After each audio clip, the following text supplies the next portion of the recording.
Hello and welcome to this next video. In this lesson, we are going to get Docker working on our WSL installation within Windows without using Docker Desktop. So Docker Desktop installation, if I run that right now on Windows, I easily get Docker working and everything is great. It's so simple and straightforward and you're loving life. So if you can use Docker Desktop, it's actually just fine to do that. However, because of some of the licensing things, a lot of companies, you can't do that. And so avoiding the use of Docker Desktop might be ideally what you have to do, just to avoid having to pay fees for it. So with that in mind, we're going to get set up to do Docker without Docker Desktop. So they are separate things. So you may not be aware of that, but they are. So we're going to actually do, first we're going to set up our machine to work. To be able to host and be able to do this correctly, we need to turn on some features. So I'm going to type in Windows features, turn Windows features on or off. And typically, this has been what I have had to do to get this working. Now, in the end of the day, this may not be everything or may not be what you actually have to do, but it depends on where you're at. So I'm on a virtual machine. So because I'm on a virtual machine and not on my actual desktop at home, I have to turn on some virtualization features. If you are on your own desktop, you likely don't have to do this. We're going to do this because I'm actually hosting this on another machine that's not mine. So I need to get Hyper-V up and running, and I need to get Virtual Machine Platform and Hypervisor Platform installed. So I can't see those right now here. I'm looking for Virtual Machine Platform. That's already on mine, which is great, and Windows Hypervisor as well. So that's not on. So you can see that in order for this to work on a virtual machine that I'm using right now, I'm going to need those installed. So again, the other ones are Virtual Machine Platform and Windows Hypervisor Platform. So again, you may not have to do this, but because I'm on a virtual machine, I absolutely have to. And this will also require a restart. So you can see that there's additional features here that you can use or not use. So I'm going to go ahead and turn these on. Again, this might require a restart for my machine. And again, you may not have to do this. I'm only doing this because this is actually hosted at Azure as a VM, and it's not my own hardware. So I have to basically restart my machine and get it to believe that it's actually able to do this. So I would like to point out as well that I do have a 4-core machine in order to host this. I don't believe you could do this with a 2-core machine. I think you have to have at least a 4-core machine as well. So I do have a 4-core machine. Again, this is hosted at Azure as a virtual machine that I'm using. That's why I had to enable those features. That's all turned on now. So now my next step is to get Docker without Docker Desktop. So I'm going to go ahead and actually, my friend Brian wrote this awesome tutorial a few years ago when he was working at DigitalOcean. I am going to find the link for that really quickly, and I'll post that in my tutorial as well.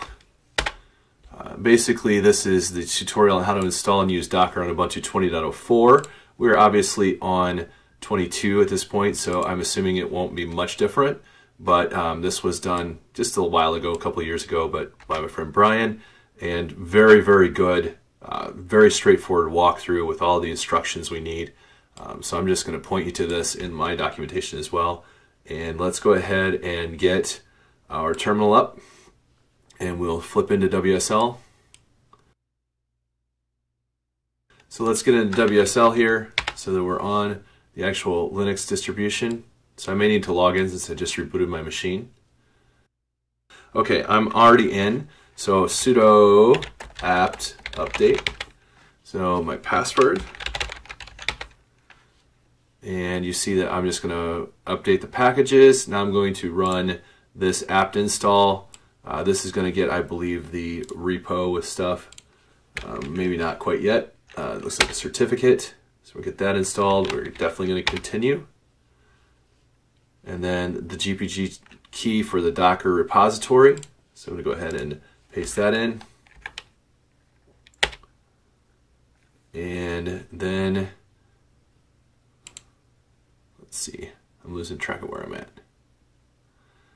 Docker repository to my sources.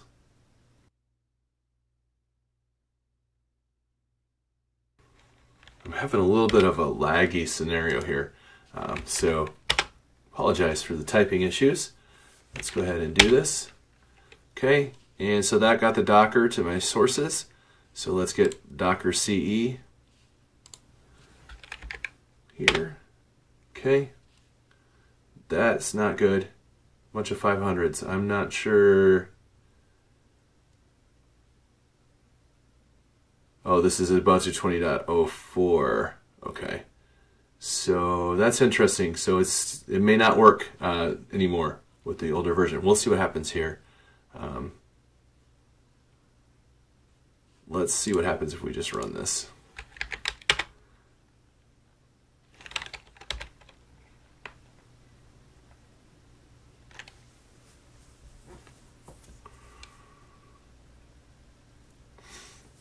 As you can see, I like to just run things and see what happens rather than trying to solve problems before I know if they're going to actually be a problem.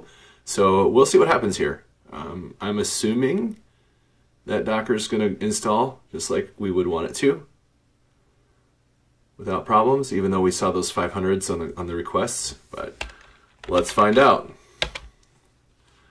Sudo systemctl status docker. Now this probably won't work from Windows either. Oh, look at that. And Docker application container engine loaded, active. Okay, so maybe it will.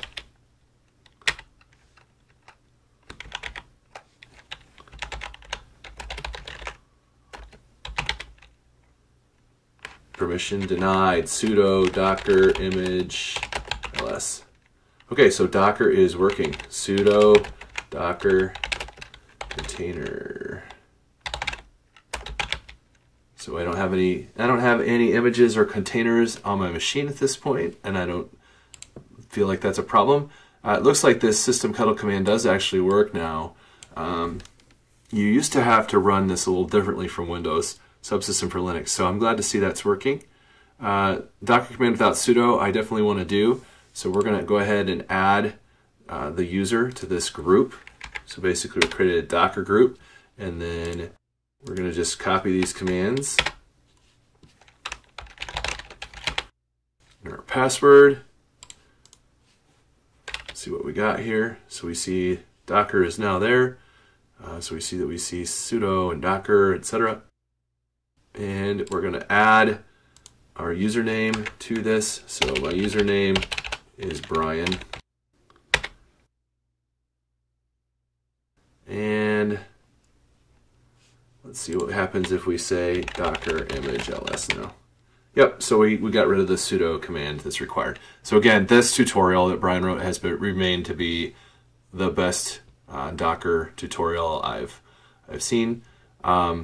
Let's do a simple hello world container and make sure it's working. So yeah, right here, docker run hello world. So that'll pull down the image and run it.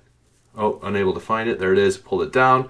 Okay, hello from Docker. And it worked. And so if we now do a docker image ls, we'll see that we have the hello world image. Docker container ls, we see there's nothing there, but let's do a ps-a, and we should see the one that did run 16 seconds ago. So we know now that Docker is installed on our machine. We do not have Docker desktop, but it is working. Again, I had to turn on some hypervisor virtualization stuff on a 4-core virtual machine at Azure in order for this to work. I didn't try without it. I assume I still need that. I assume you would as well. But at this point, you should be up and running with Docker on Windows Subsystem for Linux on your Windows machine without Docker Desktop. So you don't have to worry about any licensing issues. You do have to run all the commands manually yourself this way, but maybe that's not a terrible thing either. You can go ahead and develop your images and run containers in Docker just like you would for modern app development. So that's going to wrap this video up. Thank you very much. We'll see you next time.